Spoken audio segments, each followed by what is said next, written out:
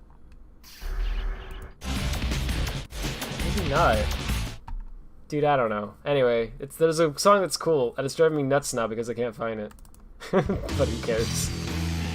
Who freaking cares? Why am I spending so much time on this? I don't know. Did I not put it in my...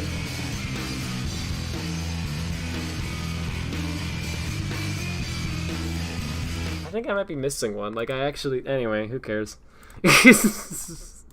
How can I waste 93 hours? Okay, so you wanted me to see the copyright for... It's at page 20, but I'm just gonna search for it. Oh, I guess it's not. Yeah, it's pictures. Oh, right. Okay. Still unstoppable after 20 years. Here it is. Performed by Jarrett Reddick of Bowling for Soup. Backing vocals by Eric Chandler, Bowling for Soup. Lyrics by Jarrett Reddick and music by Tomi Otani. Cool. Published by Universal Music Z-Tunes on behalf of itself and Drop Your Pants Publication / Wavemaster Incorporated. Yeah, so I guess they couldn't get the rights to put it on Spotify. They just didn't care to do it. But they have the rights to the medley. They have the rights to the instrumental.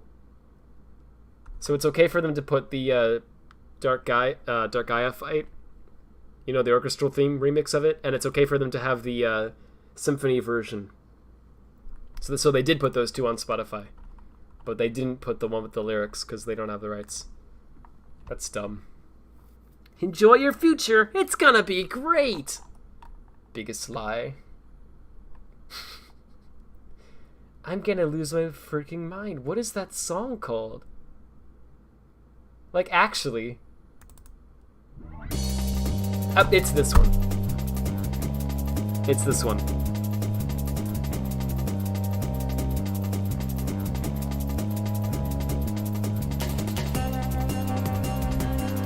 It's not, it wasn't worth the hype. I just thought it has a cool start to it. That's all.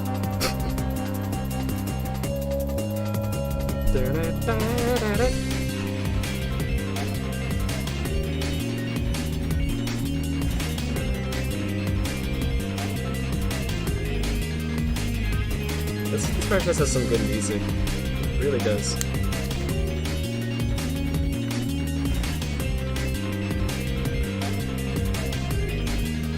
Anyway.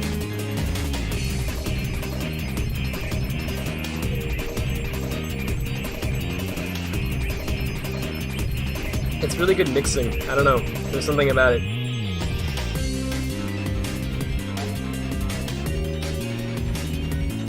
It's purposely playing it a little off. Good.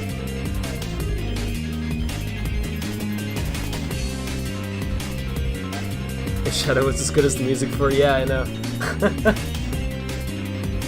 Some people will fight you on that.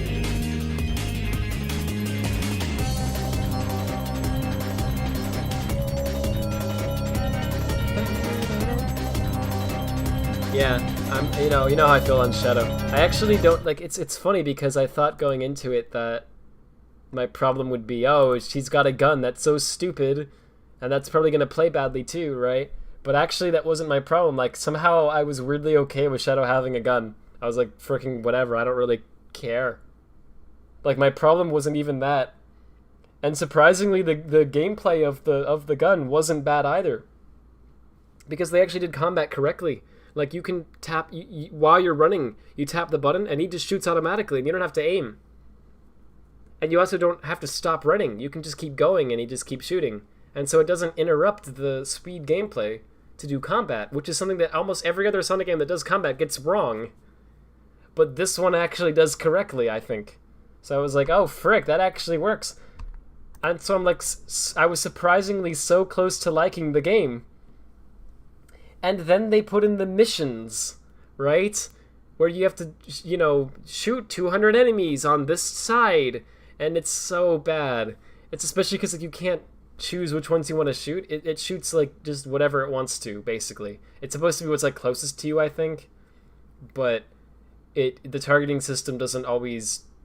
It's not really meant to be precise like that. It's meant to be that you just run by and you just mash the button and it shoots everything in sight. That's how it's designed, right? But then they put these missions in where it's like, defeat 20 of this specific enemy, and if you defeat any enemies other than this one, then you'll lose points. And it's like, why would you do that? That totally spits in the face of the design that you created. That was actually a really good design. Like, why? Right? And so then you have all of that crap throughout the game, and then the controls are bad because they took Heroes and they somehow made it even worse. He's so like slippery and also strict at the same time, and it's like just terrible. It like feels really bad to control, and platforming is like freaking impossible. Like they made the action of just jumping forward like stupidly difficult for no reason. I found it really hard to not fall off into pits in like the later levels. Like it actually was like legitimately hard not to just die because it was freaking like uncontrollable. And it's like, doggone it, you were so close to actually making a game where I was gonna say, wow, I expected this to be bad, but it was actually good, right? And then you screwed it up. The gun isn't the problem, it's the crappy controls. Exactly. That's what I'm saying. Like, shockingly. Because you would think the gun would be the problem, right? But no, it's not. It's fine. They actually nailed it. It's just the controls. And the stupid missions. Shadow, they're on our side. Exactly. Oh my gosh, it's so frustrating. It's like, I know, I wasn't trying to shoot them. Doggone it. The game freaking decided to shoot them, and I didn't want to. And it's like, why would you do that? Like, just, like, the game is clearly designed around the idea that you just shoot everything in sight. Right? So, like, just make a game where you do that. Make a game where you run fast, and it has, like, more, like, adventure-style controls. And you can just shoot. You've got it again. And then when you grab different ones, you have different ways you can attack. Right? Just like they did it in the game. Like, they have, like, a missile thing and whatever, and you have to aim that one, but it does more damage. And then they have ones that, like, have more ammo, but they're not as fast. And they all have trade-offs, and it's, like, really good, actually, but then they screwed it up by adding in this stupid crap, and it's like, no! You almost made me like the gun game.